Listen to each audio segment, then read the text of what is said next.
Hello, welcome back to Statistics and Mathematics Tutor channel. Today we are going to continue our series of video on statistical method 1.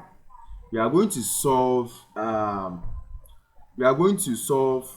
for the central tendency for an ungrouped data, right? For ungrouped data and group data, we have already discussed that in our previous videos. So if you haven't watched to get an understanding of grouped and ungrouped data, you can go and then watch, right? Yes. So as in our last video, we treated measures of central tendency for a raw data set where we're able to find the mean, the mode, and the median. This time around, we are going to calculate for the central tendency for an ungrouped data.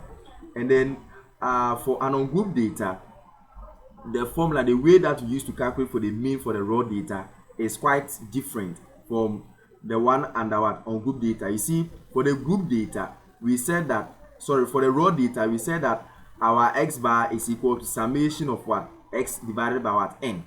Summation of what? X divided by n. This is what we have, right? But for the ungrouped data, the mean, right, will be equal to summation of what? F of x divided by summation of what? F, where the f is what? The frequency, and then the x is what? The class limit, right? Yes. So that is what we are going to have. And then as usual, our mode, nothing will change, right? The mode is still the most occurring number, right? The number of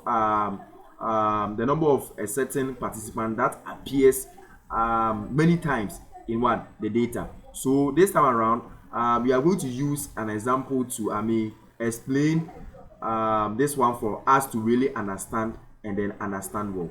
So that is example 1. Here is the example. I said the data shown here represent the number of miles per gallon that 30 selected four-wheel drive sport utility vehicles obtain in a city drive, right? So this is what? The temperature, and this one is what? The frequency. So this temperature is referred to as the x, and then this frequency is what? The usual frequency that we know, right? So here, this is the x, 12, 13, 14, 15, 16, 17, 18, 19. And this is what? Our frequency, right? We have 6, 1, 3, 6, 8, 2, 3, 1. Right? So this is the frequency. And then we have been asked that we calculate for the mean and the mode from what? The frequency table, right? So here, this is how we are going to calculate for that, right? So this temperature will be what? X, and then this frequency will be what? F, right? So first you have to draw our lines again. Yes, you have to draw our lines again. This is what? The temperature, that's the x, and this will be our frequency, that's the f. So you are going to repeat the numbers that we saw in our previous table. Then what you are going to add next is what? The f of x, because you have been asked to calculate for what? The mean. And then we know that the mean for an ungrouped data, right? The mean for what? An ungrouped data is equal to summation of what? F of x divided by summation of what? F. Summation of f of x divided by summation of f. So we have to find the summation of what? F times what? X, and then sum it, right? Yes. So and then also sum what? The summation. We should also sum what? The frequencies, right? So these are the frequencies. As you can see, you have to sum everything. So summation of f is what? 30. Or you are going to sum 60. We are going to sum 6 plus 1, 3 plus 6 plus 8 plus 2 plus 3 plus 1, right? So that is what we are going to sum. So here, our f of x, right? Summation of what? F is equal to 30, right? 30, right? So for the f of x, what you are going to do is just to times, you just take the level. When you come to level 1, we are having x to be 12, and when you come to level 1, we have our frequency to be 6. So it will be what? 12 times 6, which is surely going to give us 72. And then when you come here, 13 times 1 is surely going to give us what? 13. 14 times 3 is surely going to give us 42. 15 times 6 is surely going to give us 90. 16 times 8 is surely going to give us 128. 17 times 2 is surely going to give us 34. 18 times 3 is surely going to give us 54. And then 19 times 1 is surely going to give us what? 19, right? So this is what? Our f of x, that's f times x for the individual observation. So once you are done with that, we are just going to what? Sum everything, right? So you are going to sum 72 plus 13 plus 42 plus 90 plus 128 plus 34 plus 54 plus 19. So when we sum everything, we are going to get 452, right? We are getting 452.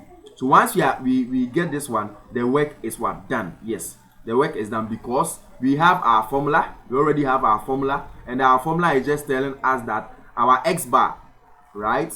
Our x bar is equal to summation of what?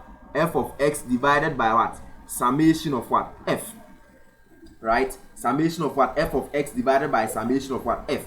And then we know that summation of what? F of x.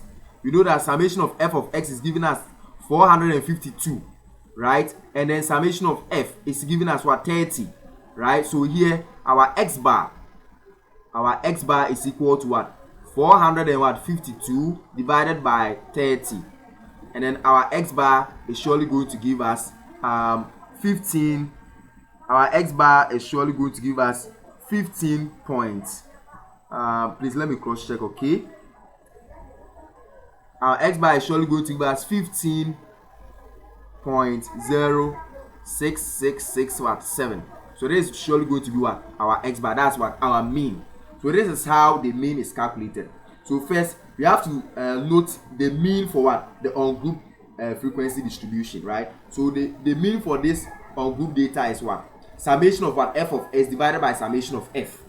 And then we know that summation of f of x, right, is here we are going to just multiply what? The x and the f at each level, and once you are done, we are just going to sum them, right, to get what? Summation of f of x. And the summation of f, you are just going to sum the frequencies, just divide, and you get your final answer. So here our mean is what? 15.06667, right? And then we have been asked to also calculate for what? The mode, right? And we know that the mode is what? The most occurring number. So when you check the frequencies here, which individual observation is having the highest frequency? Yes, we have 8, right? 16 is having the highest frequency, right? So here our mode is going to be what? 16. Please note, the mode will not be what? 8. The mode is rather what? 16, because 16 is appearing what? 8 times. That's the reason why we are having a frequency of what? 8. The 16 is appearing what? 8 times. So when you check through the frequency, the highest frequency, we just map to the x of that, and then we are getting what? 16. So here our mode here is what? 16. So the job is done. You see, it's very, very simple. So for ungroup data, what you have to know is you have to get your mean, you have to know how to find your mode, and then the work is done. Thank you for watching. This is Statistics and Mathematics YouTube channel. If you haven't subscribed, subscribe, like, and share so that this video will get to your friends for them to be blessed. Have a nice day. Bye.